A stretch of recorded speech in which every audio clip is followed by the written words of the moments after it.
Vous faites une demande de suspension du casier? Vous n'êtes pas seul. Plus de 3 millions de Canadiens de tous les milieux ont un casier judiciaire. Chaque année, la Commission des libérations conditionnelles du Canada reçoit des milliers de demandes de suspension du casier de personnes qui veulent que leur casier judiciaire soit gardé à part des autres dossiers. Malheureusement, à toutes les années, plusieurs de ces demandes sont retournées aux demandeurs avant de pouvoir être traitées à cause d'informations manquantes ou incomplètes. Cela peut donc retarder les décisions pour ces demandes de plusieurs jours, semaines ou même mois et peut affecter la vie des demandeurs. Pour éviter de tels retards, voici quelques moyens simples à prendre avant d'envoyer votre demande pour vous assurer qu'elle soit complète. Premièrement, lisez attentivement le guide officiel de demande de suspension du casier de la Commission des libérations conditionnelles du Canada et suivez chacune des étapes énumérées.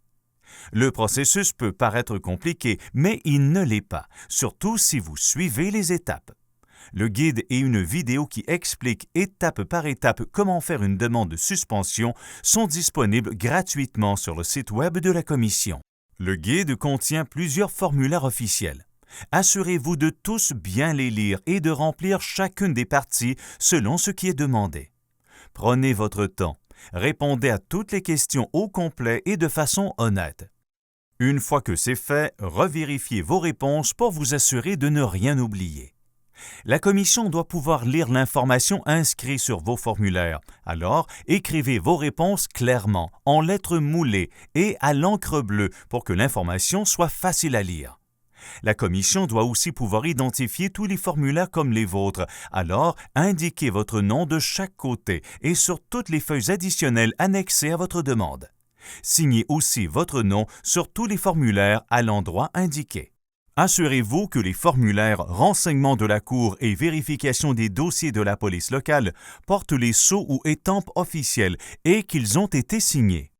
Incluez une copie d'une pièce d'identité dans votre demande, par exemple votre permis de conduire ou carte d'assurance maladie.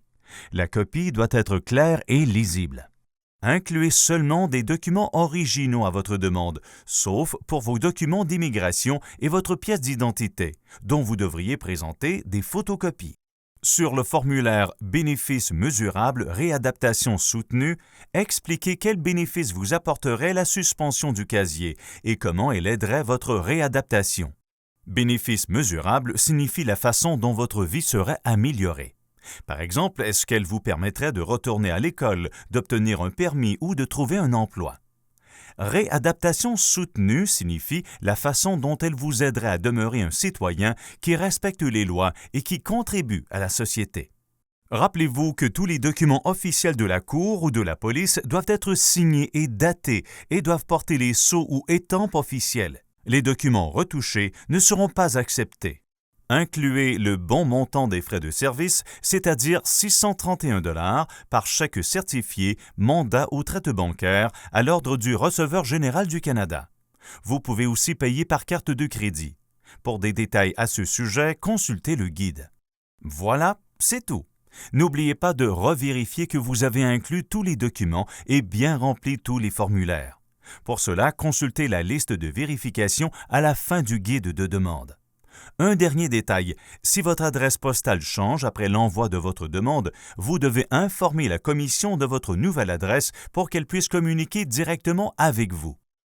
Pour plus d'informations ou pour obtenir de l'aide, visitez le site Web de la CLCC, appelez notre numéro 1-800 ou envoyez-nous un courriel.